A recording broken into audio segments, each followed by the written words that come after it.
इस पर अंधा आदमी कहता है, बिल्कुल, आप भी किसी के विचारों को समझ सकते हैं, लेकिन उसके लिए आपको पहले अपनी आत्मा पर काम करना पड़ेगा, और वह काम है अपनी मानसिकता को शांत करना, अपनी मानसिकता को वर्तमान में लाना। इसके लिए आज मैं आपको 3 तरीके बताऊंगा, और ये 3 तरीके बहुत ही सरल और आसान है। लेकिन राजा, इससे पहले आपको एक चीज करनी होगी, अपनी मानसिकता को संकेंद्रित करें। हम जब अपनी मानसिकता को संकेंद्रित करते हैं, तब हम दूसरों के विचारों को समझ सकते हैं, क्योंकि वह व्यक्ति वर्तमान में सोच रहा है, और हमें भी अपनी मानसिकता को वर्तमान में लाना होगा, तभी हम उनके विचारों को समझ सकते हैं। अगर हम पिछली घटनाओं के बारे में सोच रहे हैं, तो हमें यह कैसे पता चलेगा कि दूसरा व्यक्ति वर्तमान में क्या सोच रहा है, क्योंकि हम पिछली घटनाओं में लिपटे हुए हैं। तो किसी के विचारों को जानने के लिए सबसे पहले हमें अपनी मानसिकता को संकेंद्रित करना होगा और उसे वर्तमान में लाना होगा।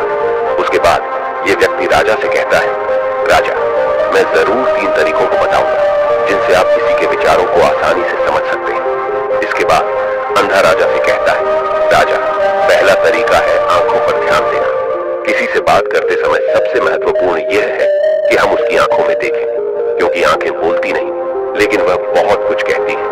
अगर हम उस व्यक्ति की आंखों में के संकेतों को समझना सीख जाते हैं, तो हम जान सकते हैं कि उनके मन में क्या चल रहा है, वह क्या सोच रहे हैं और वह क्या करने वाले हैं। मेरी अपनी आंखें नहीं है, लेकिन मैंने यह कौशल प्रिय गौतम बुद्ध से कई साल पहले सीखा था।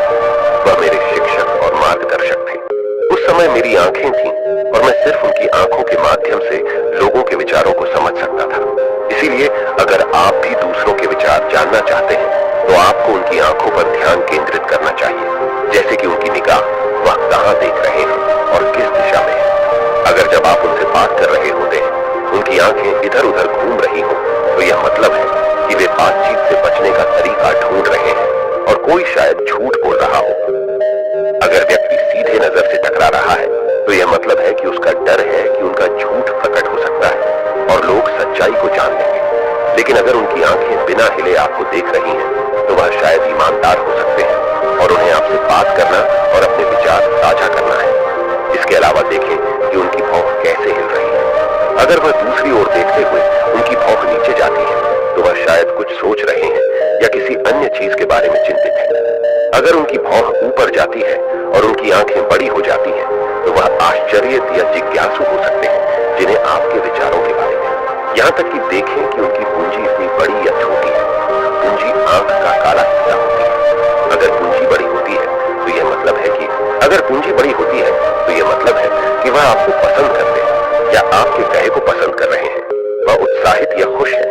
अगर पूंजी छोटी होती है, तो यह मतलब है कि वह आपको पसंद नहीं करते हैं या आपके कहे को पसंद नहीं कर रहे हैं। वह असहज या गुस्से में है। इसके अलावा देखें कि उनकी आंखों की सफेदी कितनी लाल है या कितनी सफेद है। आंख का सफेद हिस्सा स्क्लेरा कहलाता है। अगर स्क्लेरा लाल होती है, तो यह मतलब है कि वह थके हुए, तंत्रित या बीमार हो सकते हैं। वह आपसे बात करना नहीं चाहते होंगे। मैं एक समय याद करता हूँ जब मैंने एक थके हुए व्यक्ति से मिला था जो यात्रा कर रहे थे। हम जब बात कर रहे थे तो उसकी आंखें बहुत घूमती रहती थी, मुझे कभी देखती नहीं। इससे दिखाई देता था कि उसको चिंता थी और वह जल्दी जाना चाहता था। मुझे लगा कि वह कुछ छुपा रहा हो सकता है। वह मेरे साथ बात करना नहीं चाहता था, इसलिए मैंने उससे और सवाल पूछे। मैंने पता लगाया कि उसका एक गुप्त योजना था। इसी तरह अन्य भी चेहरे की भावनाओं की अन्य व्यक्तिगत व्यवहार होते हैं जो हमें आसानी से व्यक्ति के विचार समझने में मदद कर सकते हैं। कभी कभी व्यक्ति अपने चेहरे के माध्यम से विभिन्न व्यवहार दिखाता है। यदि आप किसी के चेहरे के अभिव्यक्ति पर ध्यान देते हैं, तो आप आसानी से समझ सकते हैं कि वह व्यक्ति निराश है, बहुत दुखी है या बहुत खुश है। आप यह भी समझ सकते हैं कि वह अंदर कैसा महसूस कर रहे हैं, और ये सब बातें उनके चेहरे की अभिव्यक्ति के माध्यम से निश्चित की जा सकती हैं। ओ राजा, चेहरा एक चित्र की तरह है जो दिखाता है कि लोग अंदर कैसा महसूस कर रहे हैं। अगर वे कुछ नहीं कहते हैं, तो यदि आप लोगों को बेहतर समझना चाहते हैं, तो आपको इन नीरव संकेतों पर ध्यान देना होगा। जब आप किसी को देखते हैं जिनका मुंह नीचे की ओर मुड़ जाता है और छोटे से दुखी चेहरा बनता है, तो आमतौर पर यह मतलब होता है कि वह खुश नहीं है, संतुष्ट नहीं है या कुछ हार गए हैं। आप उनकी आंखों और उनके शरीर से भी समझ सकते हैं कि वह कैसा महसूस कर रहे हैं। वह निचले भावनाओं को महसूस कर रहे हैं। दूसरी ओर जब कोई बड़ी और सच्ची मुस्कान होती है जो आंखों और गालों को उठाती है, वह खुशी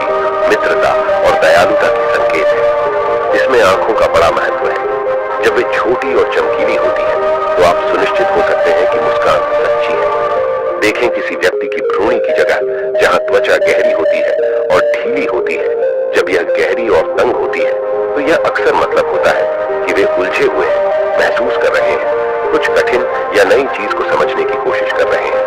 रुख का तरीका मुंह हमें बहुत कुछ बता सकता है। एक मुंह जो बंद और संकुचित हो, यह मतलब हो सकता है कि वह सहमत नहीं है, किसी चीज से संतुष्ट नहीं है या बातचीत करना नहीं चाहते। लेकिन एक मुंह जो खुला और आराम से हो, यह मतलब होता है कि वह खुले मन से बातचीत करने के लिए तैयार है। जब आप चेहरे की इन संकेतों को देखने और समझने में महारथी हैं, तो आप ये जान सकते हैं कि लोग किस बारे में सोच रहे हैं और कैसा महसूस कर रहे हैं। चाहे वह अपनी भावनाएं बाहर कहें या चुप रहें, उनके चेहरे से हर बात साफ हो जाएगी। इसलिए कोई व्यक्ति जैसे भी अपने शब्दों से बोलता हो, आप उनके चेहरे से सब कुछ समझ सकते हैं। मैं आपको एक कहानी सुनाऊं। एक बार मैंने एक दुखी व्यक्ति से मिला जो मेरी मदद के लिए आया, लेकिन वह ऐसा व्यवहार कर रहे थे कि उन्हें कोई परवाह नहीं। लेकिन मैंने उनकी माथे पर एक छोटी सी रेखा देखी, जिससे पता चला कि उनकी परेशानी है। मैंने उनसे कहा कि मुझे अपनी समस्या बताएं और उन्होंने बता दी। इसके बाद उनको अच्छा लगा और मैंने उनकी मदद की। एक सच्ची मुस्कान आंखों को भी खुश बनाती है। ये मतलब है कि वे खुश और दयालु हैं। एक उदासी मुंह की भौहें नीचे जाती हैं। इसका मतलब है कि वह चिंतित या उलझे हुए हैं। भौहें ऊपर जाती हैं जब वे हैरान या जिज्ञासु विचार रहे होते हैं, तो आप उनकी भावना को उनके चेहरे को देखकर समझ सकते हैं। आगे बढ़ते हुए व्यक्ति राजा से तीसरी मेथड के बारे में बताते हैं, कहते हुए, ओ राजा, एक और भाषा भी है जो है, वह है हाथों के इशारों और शरीर की भाषा की। किसी के विचारों को समझने के लिए हमें हाथों के इशारों और शरीर की भाषा को समझना चाहिए। जब कोई व्यक्ति बातचीत करता है तो आपने देखा होगा कि वह अपने हाथों को हर समय हिलाता रहता है, इशारे करता है। शब्दों के अलावा उनकी शरीर की भाषा भी बड़ी भूमिका निभाती है। वह क्या सोच रहा है, यह स्पष्ट करने में। ओ राजा, शरीर और हाथ बिना शब्दों के बहुत कुछ कह सकते हैं। ये शब्दों की तरह बातचीत का एक गुप्त तरीका है, जहां आप देख सकते हैं कि लोग क्या चाहते हैं और कैसा महसूस कर रहे हैं, वे छोटी छोटी चीजों से जो वे करते हैं। किसी को ध्यान से देखें जब वह आपसे बात करते समय अपने उंगलियां तेजी से टैप करता है। जब उंगलियां किसी चीज पर तेजी से आवाज करती हैं, तो यह मतलब हो सकता है कि वह बोर हो रहे हैं, जल्दी में है या बातचीत जल्दी समाप्त करना चाहते हैं। मैं एक वक्त स्मरण करता हूँ जब मैंने एक व्यक्ति से मिला जो मुझसे कुछ बेचना चाहता था और वह यही इशारा करता था। मुझे पता चल गया था कि वह घबराया हुआ था, तो मैंने उससे बेहतर कीमत पर खरीदने को कहा और उसका हैराना हो गया। कभी कभी किसी को अपनी बाहुएं आपस में जोड़ते हुए देखना, यह मतलब हो सकता है कि वह आपसे या आपके कहने से संतुष्ट नहीं है। वह अपने विचारों को आपसे छुपा रहे हैं। इस तरह से अपनी बाहुएं जोड़ने का तरीका उनके विचारों और भावनाओं को दूसरों से सुरक्षित रखने की तरह है। इस चिन्ह को देखकर आप जब उनसे बात करें तो दयालु और सतर्क रह सकते हैं, ताकि वह आपसे अधिक संतुष्ट और खुले मन से मिल सके। कभी कभी किसी व्यक्ति को आपस में झुकते हुए देखना, यह मतलब हो सकता है कि वह आपसे या आपके कहने से रुझाना रखते हैं। वह आपकी बातों को ध्यान से सुन रहे हैं, जिससे वह आपसे रुझाना रखते हैं और जानना चाहते हैं। इस तरह से अपने शरीर को हिलाने का यह तरीका दिखाता है कि वह आपकी बातों को सुनना, सीखना और समझना चाहते हैं। मैंने एक बुद्धिमान शिक्षक से मिला था जो ऐसा करते थे। वह बहुत शांत थे, लेकिन वह दिलचस्पी से आगे झुकते रहते थे, जिससे यह प्रकट होता था कि उन्हें उस विषय के बारे में और जानना था। कभी कभी लोग जब आपसे बात करते समय अपने चेहरे को छूने की आदत डालते हैं, तो आपको पता चल सकता है कि वह किस बारे में सोच रहे हैं। यह अक्सर मतलब रखता है कि वे चिंतित हैं या सोचते हैं। यह सब छूने का तरीका दिखाते हैं कि उनके मन और दिल में क्या हो रहा है।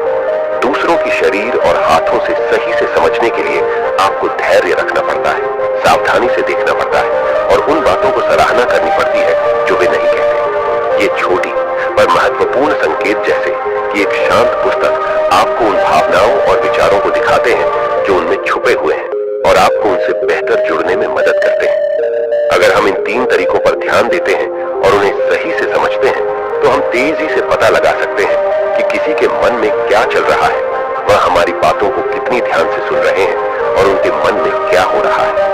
लेकिन इससे पहले आपको अपने मन को ध्यान में लाना होगा और उसे वर्तमान में लाना होगा। तभी आप इन सभी क्रियाओं पर ध्यान दे सकते हैं, उन्हें समझ सकते हैं और महसूस कर सकते हैं क्या चल रहा है। अन्यथा अगर आप पूर्व घटनाओं या भविष्य की योजनाओं में प्रवृत्त हैं, तो आप कभी भी व्यक्ति की शरीर भाषा पर ध्यान नहीं देंगे और आप कभी नहीं समझ पाएंगे कि उनके मन में क्या हो रहा है, वह क्या सोच रहे हैं। आपने कई महान संतों और ज्ञानी व्यक्तियों को देखा होगा जो आपको शांति से देखते हैं और आपको बता सकते हैं कि आपके मन में क्या चल रहा है, आपने उनसे क्या सीखा है। और इसका सबसे बड़ा कारण यह है कि वे आपको पढ़ सकते हैं, आपको समझ सकते हैं, क्योंकि उनका मन संकेतित शांतिपूर्ण है, इसलिए वह आसानी से आपके विचारों को समझ सकते हैं। मुझे आशा है कि आपने अब तक कहानी का आनंद लिया है और इससे कुछ नया सीखा है। यदि आपने ऐसा किया है तो कृपया इस चैनल की सदस्यता लें। इससे मुझे उत्साहित किया जाएगा कि मैं आपके लिए और भी रोचक और जानकारीपूर्ण कहानियां बनाऊं। देखने के लिए धन्यवाद और आगे आने वाली वीडियो के